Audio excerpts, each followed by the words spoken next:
What's up, free world? This is another episode of The Sada, and I am your host, Uptown Bobby. And I'm K Clark.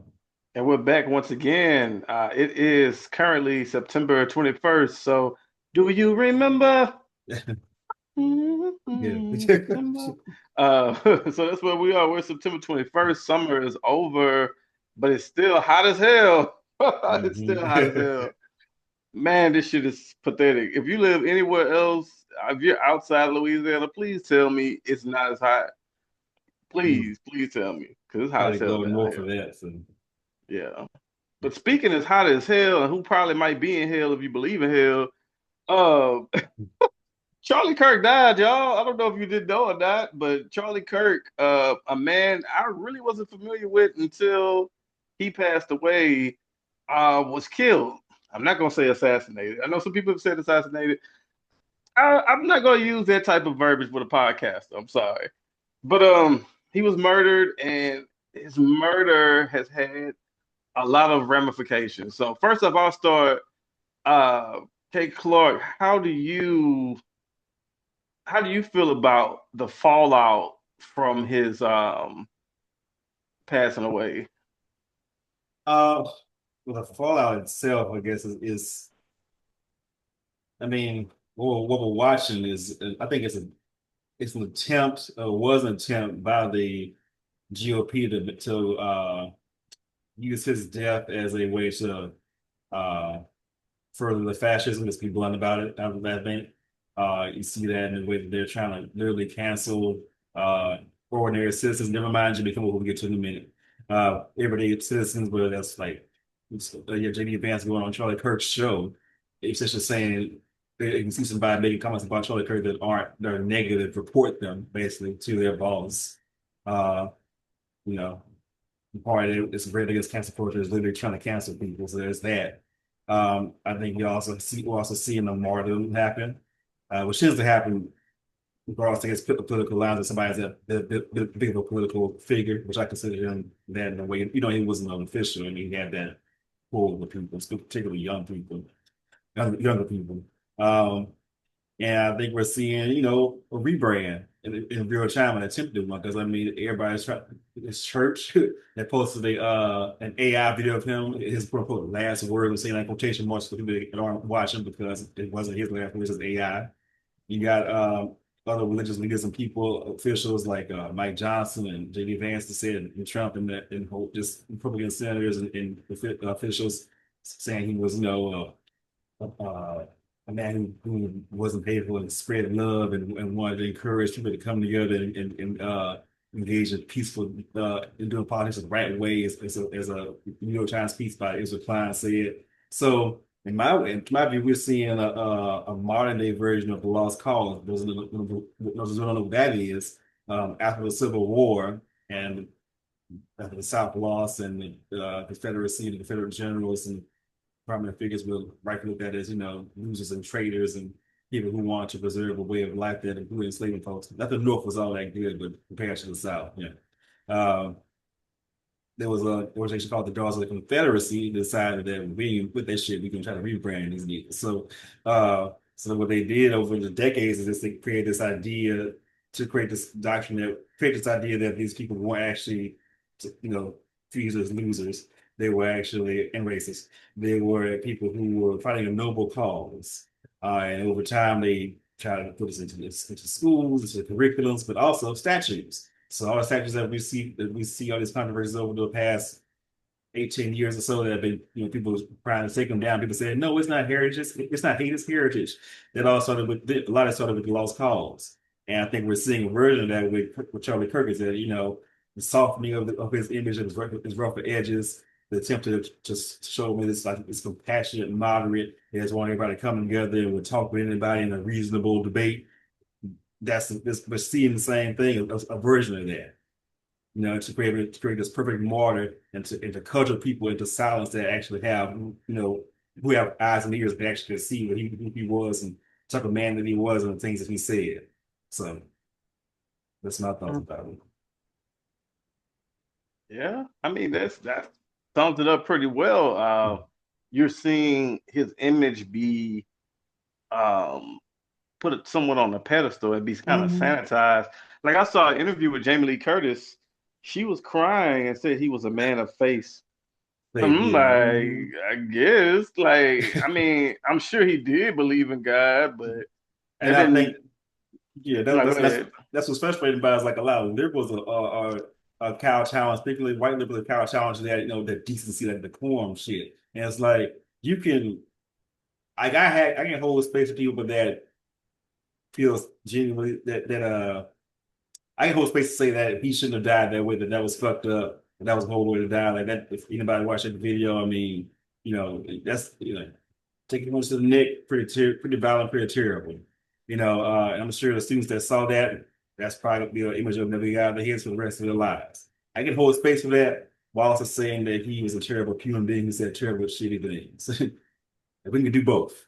You don't have to just perform some grief that I see a lot of people, a lot of liberals doing, in order to be seen as a good person, quote unquote. I believe. Yeah, I'm in a space where you don't have to give a fuck. Like, like, I mean, you Young really bloods. don't. You don't have to give a fuck. Like, I mean, if you choose to mourn his passing, but you didn't agree with what he said, uh, I kind of think the best way to do it is maybe quietly. Um, it's just one of those things where I feel like, you can maybe do that in your own personal space. But I think when you go online and you make such a show of it, and I guess we can kind of segue into Jimmy Kimmel a little. That's kind of why I don't really feel so much remorse for him, kind of, because he was one of those people who was, it was like the usual suspects in one regard, like Obama, this type of thing is disgusting. Da, da, da, da, da. Then Joe Biden, Kamala. Then so you start hearing from the celebrities, and he was one of the ones to say that what happened that wasn't right, and da, da, da, da, da. Which is I get some people feel like they have to say it. I'm one of the people who feel like you don't really have to say shit if no one Well, asks you. I would say But in terms of the politicians, I think there's a they probably feel a need to say it because if they don't say it, then the people say, why isn't Obama saying anything? Why is Joe Biden saying anything? Why is Kamala silent? I can see why they feel a need to release some boilerplate statement about, how this is Well, honestly, I should, think that's probably how they really feel too. and maybe, yeah, Uh, could be, yeah. I mean, because those people are all in the same group think. Even Mm, though Charlie Kirk wasn't an actual politician, he still was in those spaces. He was one of Trump's favorite people. He was mm-hmm. allowed into that circle, even though he had no real role. He had a lot of influence. So all those people, interacted and engaged in some way. I really feel like most of the outrage is because he probably was going to be the next chosen one. He probably was going to eventually become. I'm not saying he was going to become president, but he probably was going to try to run for some type of office eventually. Well, Uh, in a way, he's kind of a combination of Rush Limbaugh, who he was inspired by, and someone like with a dash of like the religious religiosity. Because Rush Limbaugh, I don't think was particularly religious, but that sort of shock jocks. I'm gonna say the things and say the quote unquote un-PC things that around the liberals up and draw young people to me in particular. And also, like I said, the religious part of it. So he kind of is a mix of like past people that did similar things.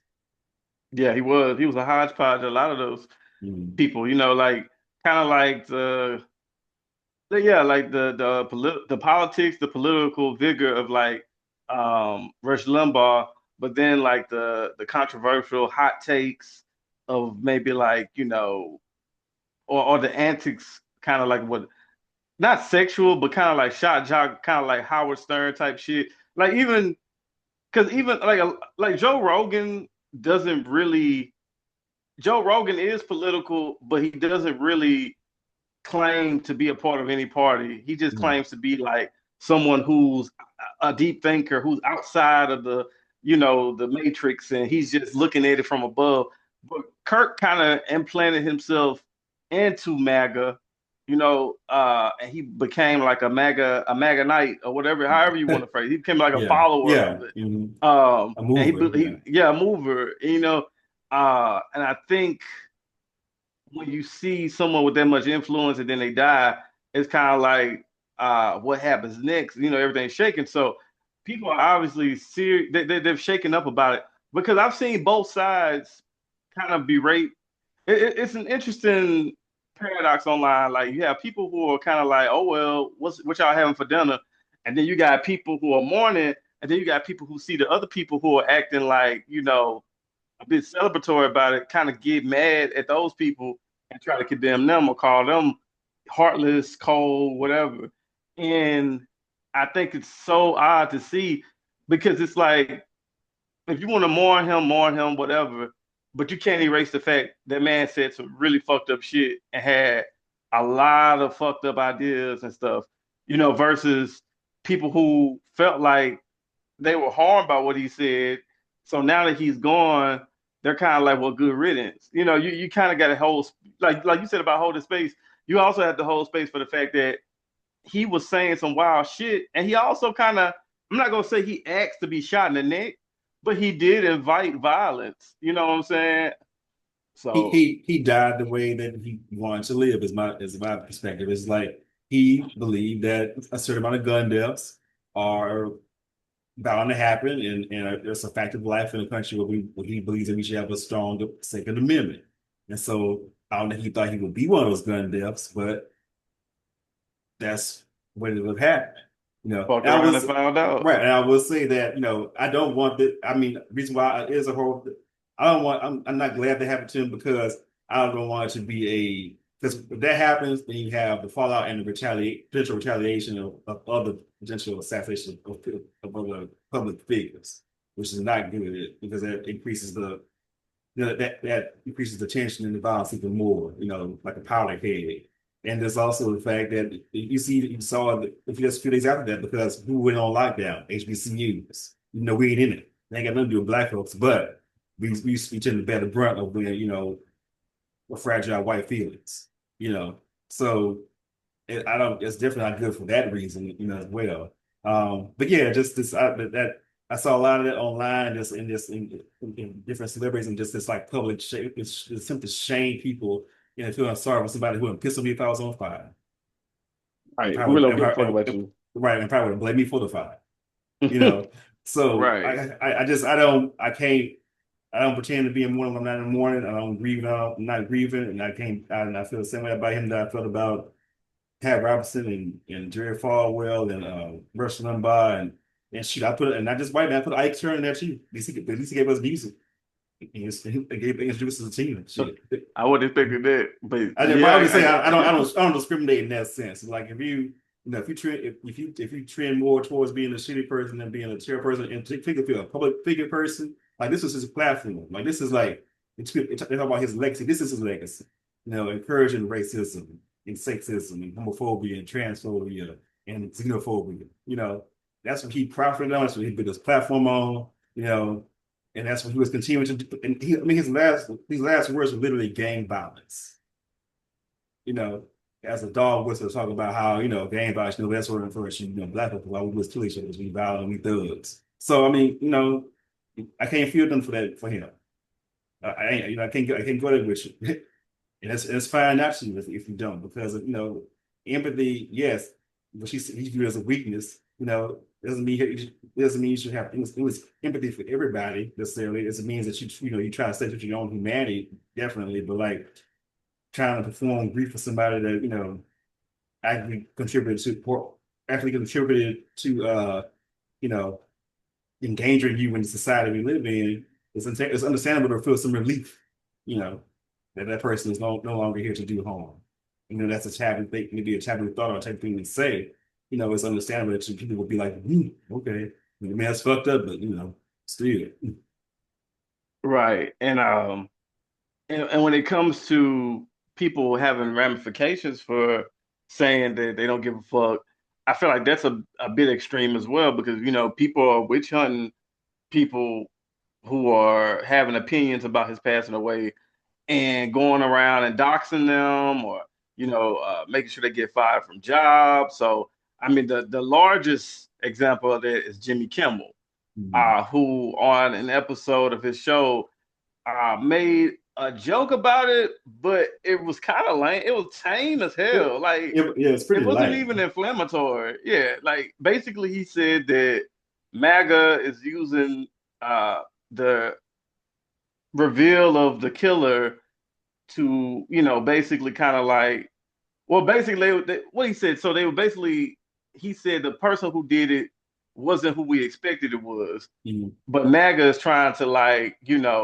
Distance it. themselves. Yeah, Mhm. distance themselves from it. So it was something along those lines. He didn't outright come out and say, "Yeah, I'm glad Charlie Kirk did," because he didn't make a vile joke because he was one of the people who we said earlier came out and condemned the act of the violence that took place that killed him. So uh, what I see it as is just power flexing. It's Trump and the FCC pretty much flexing the muscles to pretty much just force whatever they want to see. You know, Well, yeah, um, it's an and authoritarian move. It's a I mean it's a attempt to like I mean low key is probably like attempt to push towards a version of like state media in a way. Any media that you don't like that criticizes the people in power is deemed, terrible or bad or horrible, and they try to suppress it. Like the custom public broadcasting, like the fact that, so much media is controlled by a handful of corporations, the thesis to all that, this is right, much for more peace. right, and you saw what happened to Stephen Colbert earlier Hmm. this year, Yeah. with him. And honestly, his is a bit deeper because it wasn't necessarily because what he said about Trump. Is more so about Paramount trying to make a deal with I forgot the company's name, but they're trying to merge, and they need to play nice or as nice as possible so Hmm. Trump can allow it to happen. So if you got a guy on nighttime TV talking about a guy that you're trying to appease so he can make this merger happen, then you kind of got to be like, hey, hey, hey, hey, hey, hey, shut the fuck up. And also, I mean, they cover it up and said it was for cost measures, and nobody really watches late night TV, which is somewhat true. It's not a big thing like it was, even 10 years ago, versus, the 2000s and 90s. But it's a way for them to try to cut some costs as well. So, we've seen these people, these public figures in that realm attack, but Kimmel just took the brunt force of it. Kimmel was basically removed like scorched earth. And it's a bit unprecedented. Well, I'm not gonna say it's unprecedented because it kind of happened to Bill Maher too, when he had a show on ABC called Politically Incorrect, and he made comments about 9/11, and it was kind of like, well, basically the U.S. they're not innocent in this. And then they Hmm. say, his show was removed, it was Hmm. canceled. So this isn't something we've never seen before, but it's more so the fact that it was done so quickly and the way it was done, like it was just pretty much like a bully move, like you said, an authoritative move to flex power. But I don't want to make Jimmy Kimmel into a martyr. That's what I don't want to do because I'm not saying Jimmy Kimmel is an outright shitty person, but Jimmy Kimmel ain't no fucking civil rights leader or nothing like that. You know what I'm saying? He also, if you look at his career, and people probably oblivious to this, or they probably erase it from their mind. But Jimmy Kimmel was responsible for a lot of humor that now people call cancel. Two Uh, words, man show. Exactly. And a lot of that humor was like very obscene, very sexist, not Not an Asian outright humor. racist. Yeah, not outright racist, but little hints of racist, little racism sprinkled in on it. You know what I'm saying? So I don't feel sorry for this motherfucker at all. If anything, this is actually a great career move for him because similar to Conan O'Brien in the tens when he was supposed to get the Tonight Show, then Jay Leno was like, "Ha, no, no, Yoink. I don't want to leave." Yeah, yoink. You saw a whole online just campaign, save Coco, save Conan O'Brien. It was really, I mean, it catapulted his career. He got interviews with Oprah. He got, he went off the grid for a little bit. Then he came back. He had a deal with TBS. The dude, he flourished. So Jimmy Kimball now is even in a better space because nowadays, shit, he could go straight to YouTube. He could do his own fucking thing. He could Patreon. He probably get picked up by like Netflix or somebody. He he has a lot of wiggle room to make this work in his favor. Now, like I said, I don't support what Trump and them did to him, but I'm not gonna act like Jimmy Kimmel is some fucking martyr or some civil rights advocate who was taking one for the people. No, I'm not gonna act like that. Yeah. But I am curious to see who could be next. And also, when it comes to network TV, they they were they were strategic in who I think they picked. They picked Jimmy Kimmel. Nobody really gives a fuck about Jimmy Kimmel. You know what I'm saying? Like outside, like I don't just know niggas who be like, yeah, man, I stayed up last night to watch Jimmy Kimmel. I don't know nobody saying that shit. You know, the only people I think who cared about Jimmy Kimmel was celebrities who went on his show to sell shit or promote shit. But if this was Saturday Night Live, and Trump has obviously shown, disdain with them, would the FCC try to shut down Saturday Night Live? I don't think so. I think you would see NBC put up a fight and try to defend that versus what ABC/Disney did for Jimmy Kimmel. Because at the same time, they probably like, man, motherfucker Jimmy Kimmel, I don't give a fuck. But I don't think NBC would go down without a fight if Trump tried to target Saturday Night Live because Saturday Night Live that's 51 seasons and counting. You know what I'm saying? That's like the backbone of NBC. So I don't think that same thing would take place. So I'm interested to see the ramifications of who else they were trying to target. But I personally, I could care less about fucking Jimmy Kimmel. But I also don't. I'm not in favor of Trump and the FCC trying to silence people or do this extreme censorship. Yeah, I think what has happened is that people have been canceling subscriptions to Disney for like since this has happened. They're down like $4 billion making profits or something like that. So it's a pretty big downturn for them. Up to the point where they are in talks to sort of bring him back some type of way, I believe. So that's happening in the media with him. But I think part of the reason they got some attention because he is a celebrity. He does a nice talk show host, and they got attention more so than it would have. Because low key, if you really want to be honest, the authoritarian tactics were already happening. Last year under the Biden administration, when you had a college kids getting fucked up by the police, that were the students who were protesting the Free Palestine, were getting you know cracked down by the police on these campus crackdowns. That was authoritarian as well. Categorizing them as chaotic or I can't remember the headlines, campus chaos. And then you would see the actual videos. It's like people like peacefully sitting down in the encampments they would make on campus and things like that. So that was low key the real authoritarian red flag pre-Trump, pre this second term of Trump. You know, Right. but Right. this go ahead. No, I was saying what shows you that fascism is bipartisan.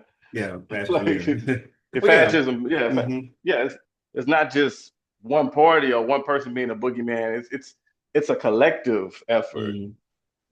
Yeah, absolutely. Because I was saying this on a comment, some comment sections after somebody's status. I think the Republicans are more masked up about their fascism, but Democrats, they deal with it. Biden and Obama, increased funding to ICE. Obama deported almost more people than anybody prior to Trump's first term. Um, foreign policy, both of them in the Apex bag and both of them super pro Israel, you know. So they're Democrats, not bad, not as bad as the Republicans. I don't think we'd be dealing with this if Kamala had won, but still, there'd still be some shit going on. Speaking of shit, they got this. They also decided this holiday, this National Day of Remembrance for Charlie Kirk on October the 14th, and about 95 Democrats voted in favor of it, I believe. It was Day of Remembrance. Yeah, they voted. Yeah, this is from Aaron in the morning. I believe this article saying that October 14th, um, and 95 Democrats voted in favor, while 118 registered nay or present did not vote. So again, it's just like they, I feel like they give the appearance of opposition, but then when it's time to actually oppose, they fold. Yeah, absolutely. They fold, and then like we mentioned earlier, like this political network is just that. It's a network. It's people uh who are friends or colleagues, or you know what I'm saying? Like just because they don't have the same party affiliation doesn't mean they don't work together, doesn't mean they don't have some of the same ideas or values even. Um, because you know, a lot of those people, like we said, with the whole outpour of this is sick, this is sad, this shouldn't happen, da da da da. Many of them feel like he shouldn't have been, you know, murdered or he shouldn't have passed away. Or some of them could have even agreed with some of the shit he was saying. You know, they might not have liked the way he did it, you know, but we don't know, you know. But so they to them it's an act of political violence, and they also probably scared because like they probably like shit, this could happen to us, you know. So Yeah. it's kind of like you know uh, them coming together to uh, show, I guess, solidarity with someone that many of them saw a lot of potential in. Because everybody always talks about how young he was, which he was young. He was only what 31 years old. 31, yeah. Uh, yeah. So many of them saw so much promise in him, and probably thought that he. I still think this that he was going to become a political figure. You know, he was going to cross the other side and officially be a politician and run for you know some type of office, which you know means he'll be a colleague. So I think a lot of that comes from that as well, Mm. and also just the family aspect. Like people, a lot of those people see a good Christian family man pass away. They don't really see the vulgarities and you know the rage baiting. They just see a man who had a family and he was murdered at in his early 30s. So Yeah. that pulls on the heartstrings, you know. And I'm like, I get it, I guess, to an extent, but also that doesn't erase the things he said and the acts he did. Also, it just where's this energy when it comes to black, brown, other figures who have been murdered, you know, who Right. died prematurely. You know, where's that energy? You know, Mm-hmm. so there's no Trayvon Martin holiday, you know? Right. Right. Tamir Rice had a family. Sandra Bland had a Right, family.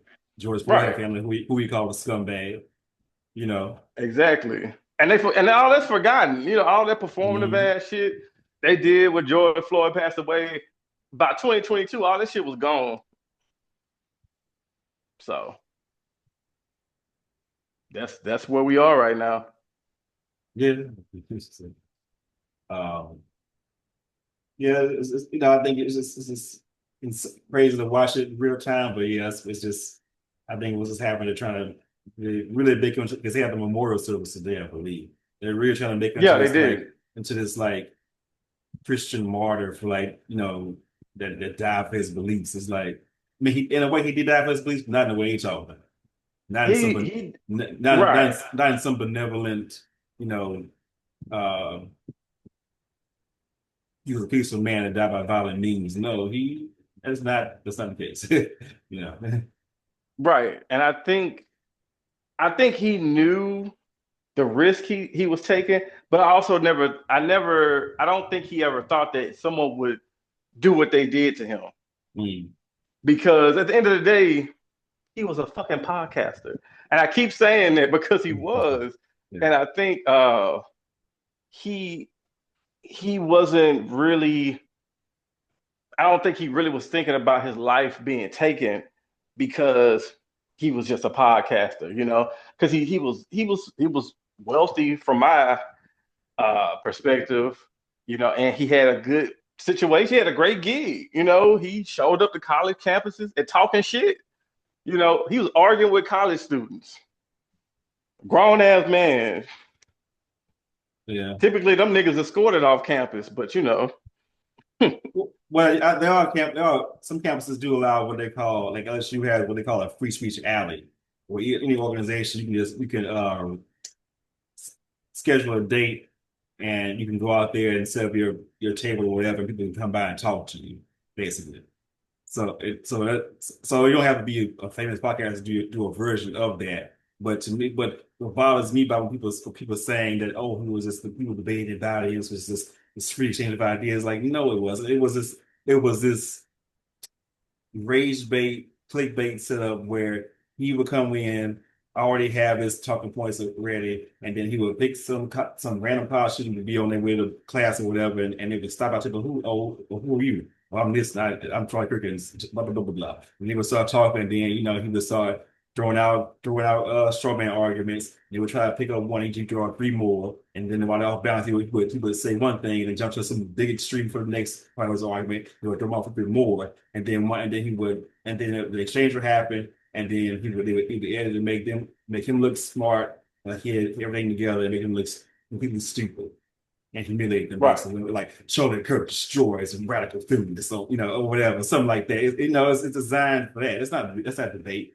Like you're not you're coming in there with an open mind to possibly have your ideas change. You're coming in there to confirm some bias so that your audience can see you dunk on people, and then you can indoctrinate more people into your shit. You know, Right, because that was a cruelness to it. It right? was never Like uh yeah, these are there was never young any people space.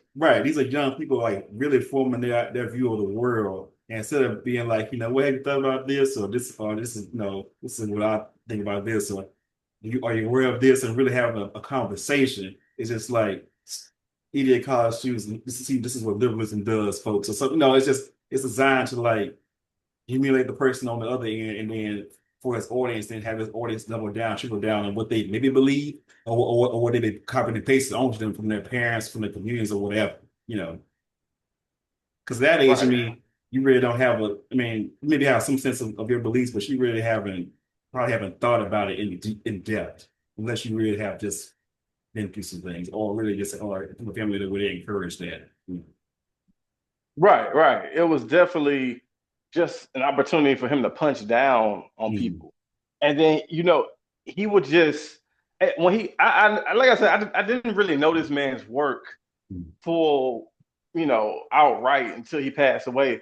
But from what I see in clips, he would, engage with a person.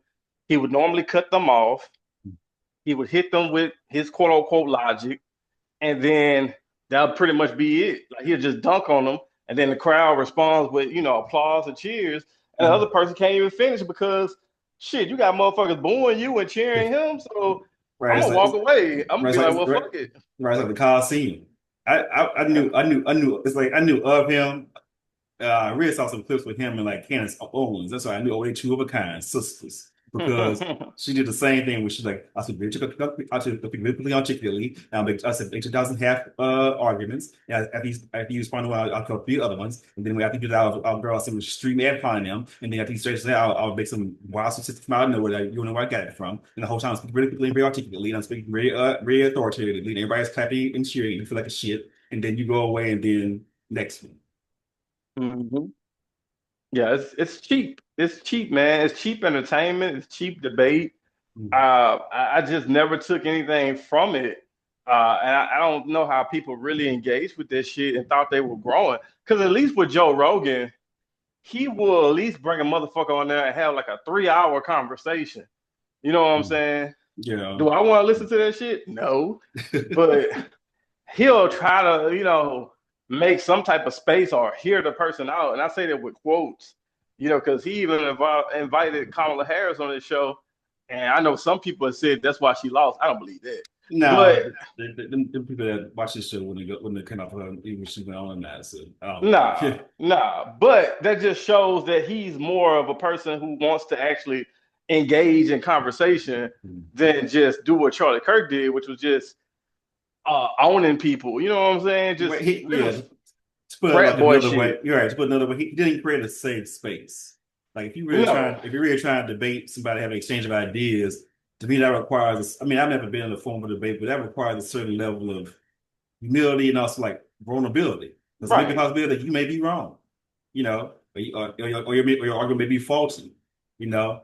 And so he didn't do that. Any vulnerability was stomped on and punched on and seized on and made you like again it'll make you look foolish, you know. Right. Because his intent was never to have a fruitful conversation. It Mhm. was to get views. It was to Yeah. clicks, to just show you why he is Charlie Kirk and you just a fucking nobody and he right and you wrong. Hmm. So and that's why I'm not. That's why you're not getting the RIP out of me. I don't give a fuck how many kids you had. And here's the thing about the kids. They was gonna be racist as fuck anyway. They was gonna be It racist means motherfuckers. yeah, wife can pull on Game of Thrones in that speech she gave to she at least about women to years quit. Man, she pulled the Cersei. Uh, Hmm. speaking of Cersei, and speaking of people hanging out and with other people who are rich. So the recent Carter's controversy with Jay-Z and Beyonce is they were recently at a dinner. Yeah, Jay-Z's a former Lions Casino Night Players organization. A gala was held in Atlantic City, basically, like a Right. fundraiser. And some of the company there was, Ivanka Trump. Was Donald Trump Jr. there? It was Ivanka and Jared, I believe. So Yeah. those two.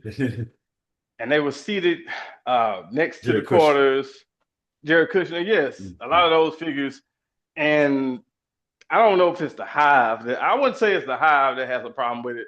I would say it's just the typical chronically online peacekeepers who, hate the want to eat the rich, uh, that see it and I have problems with it. Um, and my response is always, why y'all be surprised at this shit? Like these people rich, they fuck with rich people, they hang out with rich people, they like the company of rich people. Um, they have a certain influence, and I think they want to have a certain influence, so they like being in those spaces. And they don't give a fuck if you see it. They just like, okay, you still gonna buy the album, so get over it. And and I just feel like I don't know. I feel like the same way people can, how you have those group of people out there. Well, no, I'll say this: Beyonce can be criticized. She deserves to be criticized. She's a person. She's not a god. She can be criticized. But I guess sometimes I think it's unfair to expect her to be all of these things that people want her to be when she's really just a motherfucker from Texas who sings. Uh, and that's that. Well, I mean, she is a girl from Texas who's saying, woman from Texas who's saying, but reason why these expectations of her are so heightened is because she's the one who heightened it, in my Mm, opinion.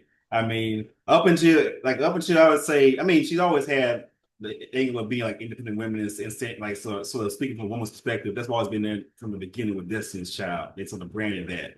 But I would say up to the four, title. that was the main thing. But once you get the self-title and own, she's the one who Mm, stood in front of the big screen that feminist. said feminist and included the They had the spoken Chiamanda quote. right, and she's the one that did Lemonade with all the Black Panther imagery and the Yoruba goddess imagery and including the mothers of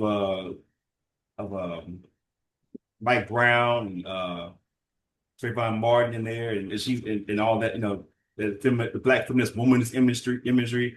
She's the one that went on with Black is King, with Big Cella, then the Renaissance, and then Cowboy Carter. Like she's the one that made us that set the line in the sand. Says I'm not just a pop star, I'm an artiste. And not only am I an artiste, I'm an artur.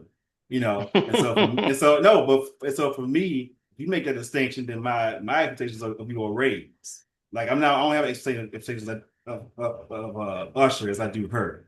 You know, Well, yeah, yeah.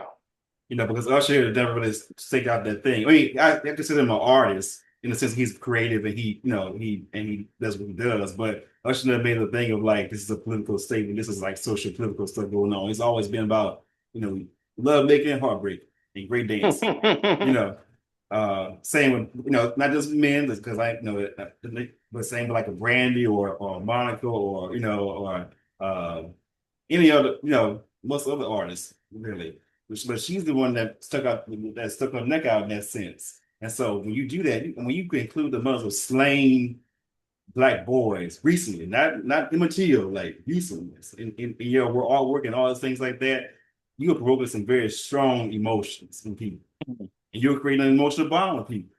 And if you do that, then we can say all the long pair of relationships with celebrities and don't buy and sell, blah blah blah. But music is emotion based. Art is emotion based. This is something that comes a part of your life every day. More so than movies, because you live with music in the ways you've done with movies, I think. And so, yes, is it naive just to be totally shocked to see them with Ivanka and Jared? And on one hand, yes, on the other hand, it's like, the emotional bond is there. So and the criticism should be there because I'm a part of a few fandoms, and one thing that frustrates and different things frustrate me about each other. But with Beyonce in particular, with my fellow Hive people, it's like y'all want to give her all the power when she does something great, and actually, she's powerless when she does something that's a hair scratcher, and I don't like that shit.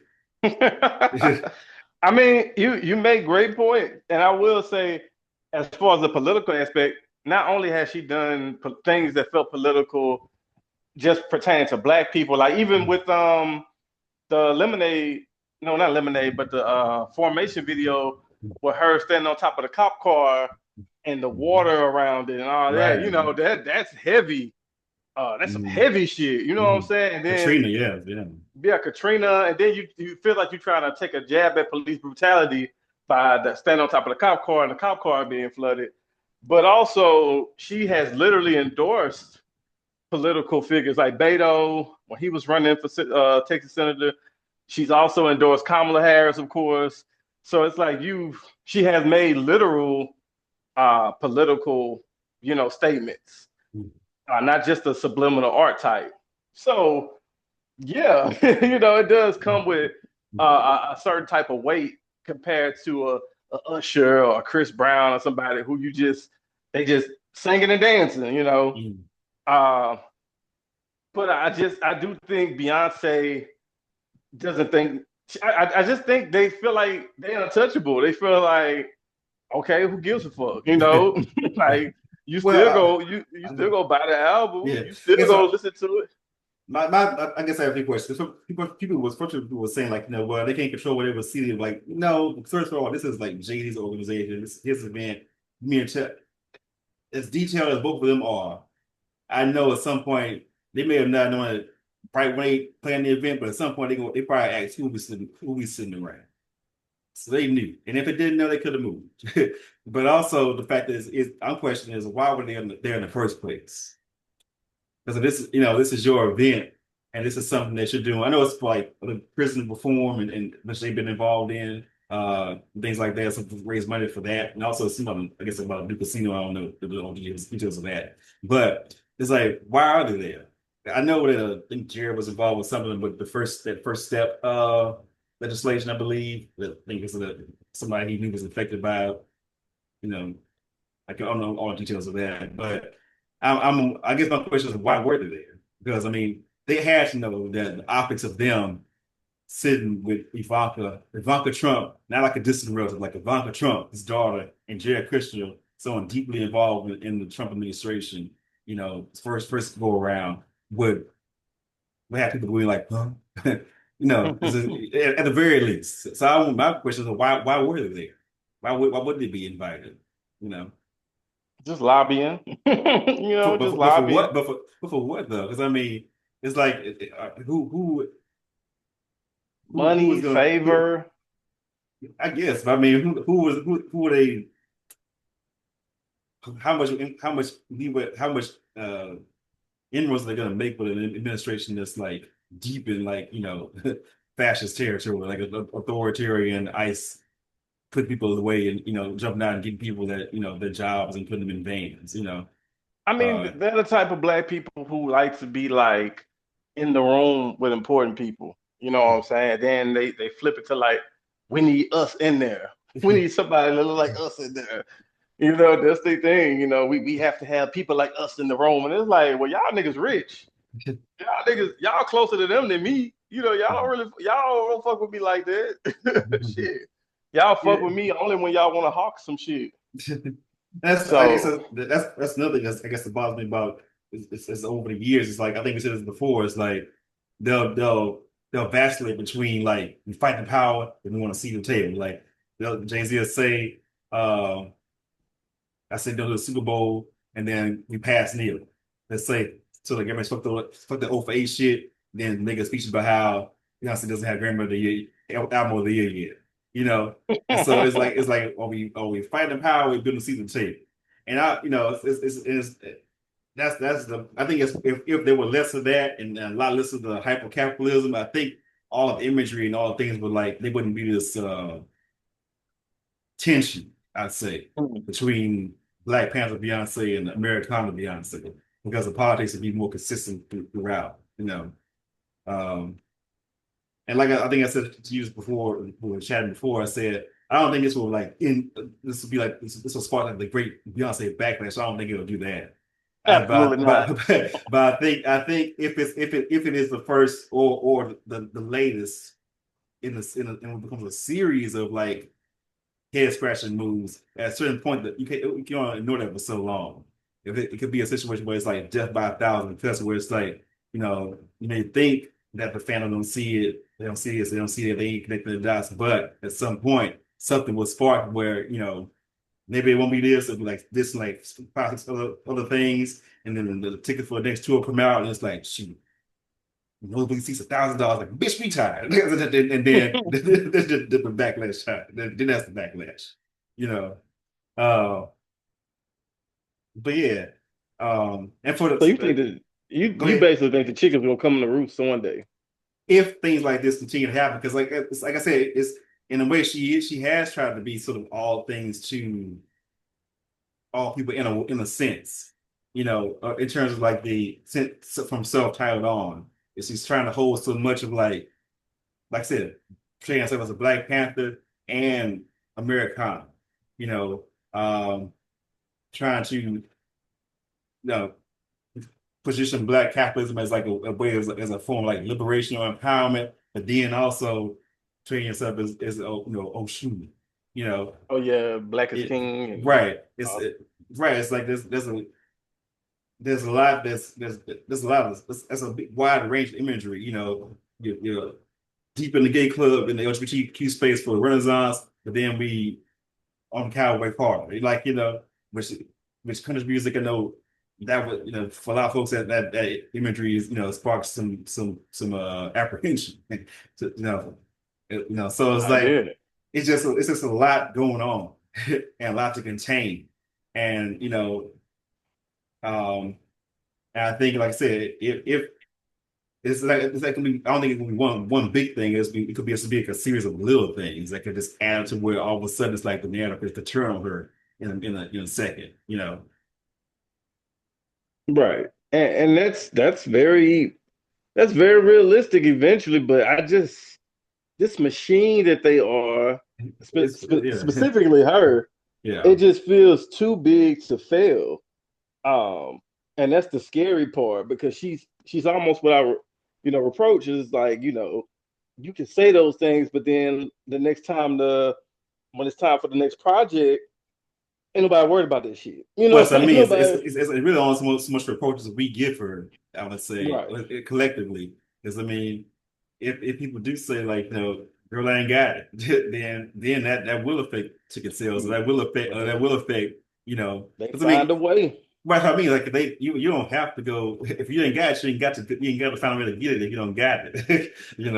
As far as tickets Right. go or whatever, merch, whatever.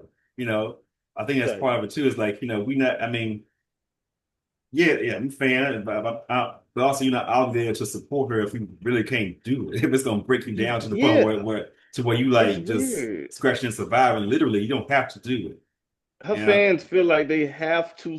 They feel like she's an indie artist or something. They have to support whatever her name is attached to. Like I saw I, people talking about some. They'd be like, "Girl, again? Oh Lord, I gotta spend this." It's like, no, you yeah, don't. You don't have yeah, to you buy don't. shit. Yeah, you don't have to. I mean, I think it's in a way probably because she does occupy that same sort of singular generational sort of cultural space that sort of Michael did in a way of like the Hmm. one, because obviously there was Prince and there was other people in that era that were great, but it's like as far as like the one in terms of like cultural omnipresence, like she's that, you know, and I think people feel like a need to like uphold that or keep her in that echelon, for whatever psychological like that's that parasocial sort of psychological thing, but at the same time it's like she ain't gonna come pay your bills. You No, know, she ain't gonna come, put food in the refrigerator if you ain't got any. and It's it's like, and it's crazy because I feel like Rihanna was on her heels, kind of, mm, as far as having that same type of following with the quote unquote Navy, mm, and it felt like with Anti, it kind of like pushed her to like another level. Like mm, it was like, oh wow, Rihanna went from like a pop star to like this other realm of like just this very large brand. mm, But I think with pushing everything into Fenty and starting a family, she said, fuck the music. And I think it kind of just became, I'm just gonna be a billionaire and enjoy the business side, the mm, branding versus all this music shit. While Beyonce tries to be the music, the brand, all of it. mm, And I feel like if Rihanna would have stayed with the music side, she could have been, like you said, maybe another person to kind of not deflect, but kind of take away some of that pull that Beyonce had, that gravitational force. You know what I'm saying? To maybe mm, so she won't have to just keep having to be this prop. You know what I'm saying? Being propped up to be number one. You know this the one. mm. Yeah. So. I don't know, but it's weird that her fans kind of take it to this level of like she can do no wrong, and like you said, if she's criticized, then oh, she's a black woman in America. It's like no shit, but like she has no control. But then when she drops an album out the sky, or when she uh, creates a sound that she hasn't really delved into before, you know what I'm saying? Mm, She's a genius, she's an innovator, but then she's helpless when it's time to maybe put on, take off the rose-colored glasses and really examine her brand, yeah. or how her and her husband move you Hmm. know. Yeah. So Yeah. So I mean, my bad. I mean, think it's like, yeah, why, so we don't know, we probably won't know, but like, why, I mean, what, I mean, there's other rich people that they know, why them, you know? But then again, Jay-Z partnered in bed with this Robert, with this, what's his name, this Yas guy, I forgot his name, that with the Philly School, project, with Jeff Yes, who's they're trying to privatize, oh, that school. Oh yeah, my for the God, that schools. So scandal. that's a whole scandal too. And of course, they have the Rock Nation thing, scandal too. Rock Nation College, where the kids, the students feel like Mm. they got ripped off. So I think it'll happen to Jay Z will happen before it happens to Beyonce. But I don't know because Jay Z ain't really active as far as music goes like he used to be. Nah, he chilling. I don't So even think he cares to I, drop another I project. yeah, I think because really, for his moves are more known than hers as far as that type of thing goes. But you know, I think if he were more in the public eye, people would think the Dawson more and be more of a backlash on him than necessarily on her. That's another thing too. They say, well, she is married to the man. Okay, but she did marry that man. So I mean, you know, Yeah, and I think he's comfortable with taking the criticism more than she is because I don't know if it's a male husband protector type thing or him being a rapper to where he feels like I'm kind of anti establishment slash now I'm in the establishment type of thing, like some type of anti-hero approach in well, I his think mind. yeah, well, yeah, but because them capitalist is a slur. So there you Yeah, that's what he go. said. He said they're trying to turn Yeah, capitalism into a slur. which You know what I'm saying? yeah, which I will say, I do think some folks are around. I guess Twitter reaction was like, MAGA. They were part of MAGA. Like, I don't think they're part of MAGA. I think that they are in No, a I don't think long. they're part of I think MAGA. I think they're in a long line of like very successful Black folks who think the key to liberation, the key to us, coming up collectively is by Sitting at having the table. so yeah, sitting table, becoming really, really rich, entrepreneurship, et cetera, and that's the path to collective liberation. In the vein of like, Madam C.J. Walker, or any other thinking back through history, any other really successful black capitalists, which I don't know if that's the case anymore. I let go a lot of it so, at this point in my That life. shit, So, that shit only benefits a small group of people.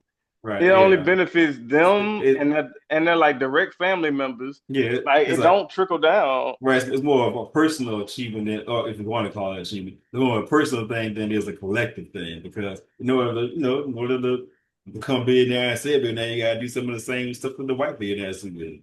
You see, still white people still live in trailer parks, so they help them collectively. Hmm.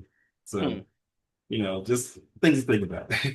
you know, Yeah. um, so So it's yeah, it takes like if everybody could become a millionaire, then everybody would be millionaires. But that system not set up for everybody to be millionaires. You know what definitely I'm not saying? billionaire. So Especially billionaires. Um, is there a such thing as social mobility in some things? I mean, kind of, but that shit don't work out for everybody. There has to be a top, middle, and bottom for this shit to work. And the bottom has to be larger than the top. you Like just you wait. no, I'm saying, and that's just how it is. And um, you don't have to. I don't want to say sound defeatist, but you don't have to just sit there. You could be active, but that the goalposts get moved every time. You know what I'm saying? They get pushed back. You get a degree, then it's like, well, you don't have experience. And then you get a master's. It's like, well, now you owe even more loans. You get the house. You got, it just everything comes with a catch. You Well, know what I'm also, saying? The, yeah. the, Well, also, the more you get. everybody could be entrepreneur because everybody's entrepreneur to be no employees. First of all, Right. Somebody got help. right, Yeah. right. Somebody got to do the shit. Second of all, everybody don't have the skill set or the desire to own their own business. They just don't.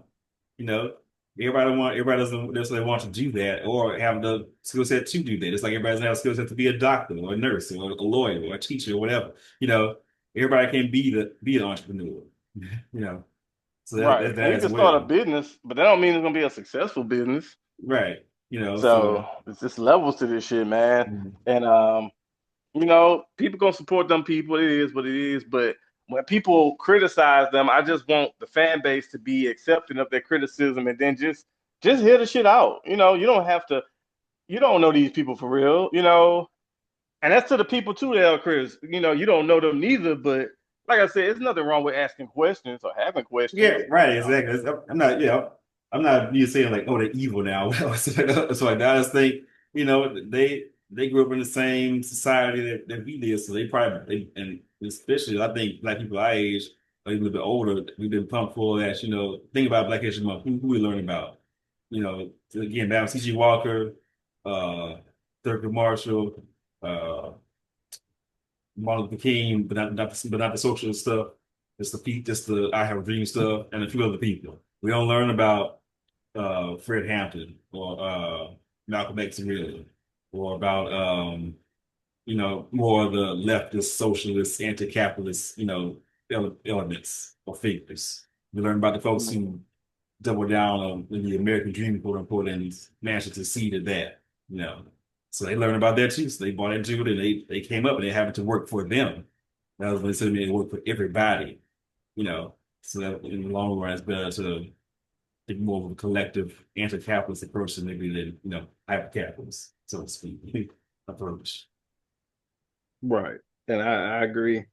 But it's all the smoke until the album drops. That's what I'm saying. It's all smoke until the album drops. So It's gonna be we'll. DC 3. It's gonna be DC 3. I know because Mm, I know one of her burner accounts that people be on. They watching the reaction. They looking. Like, is it bad or how is it bad or how bad is it? It's bad, bad. Man, Drop it's drop it's drop that it's drop that DC 3. it's DC 3, man. I just feel like when she came out that last show and it was all of them once again.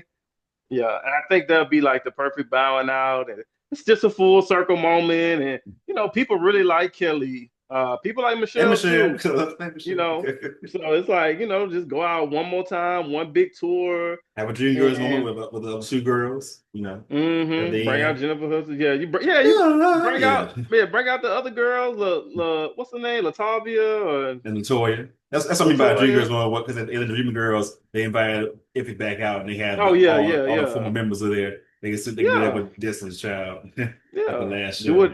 show. Yeah, I'm sure they can have a song. Probably have songs with them on there. So it's coming. I think that's what it is. If I'm wrong, I'm wrong. But it just makes sense. The third act, D3, blah blah blah. Look at I'm acting like the fans online because that rock shit. I'm sorry, y'all. Eating dinner with Ivanka Trump is not rock. Sorry, Oh, but it's fuck it. corporate rock. Well, yeah, I guess. It's hair metal. It's not like Dead Kennedys punk like that. But yeah, man. At the end of the day, the Hive is the Hive, and Beyonce is the machine. But it's okay to question the machine. It's okay to rage against the machine. So that's our episode. I am Uptown Bobby. Yeah, K Clark. And if you made it through the whole thing, thank you for listening. We appreciate the support. We appreciate the people who comment, who text us and tell us, "Hey man, I like what y'all doing. Keep going." Thank you for that. We try to keep this in rotation. We try to keep it going. This is a labor of love. We ain't getting paid for this shit. We ain't got no sponsors yet. So thank y'all, and we move. So until next time, we out.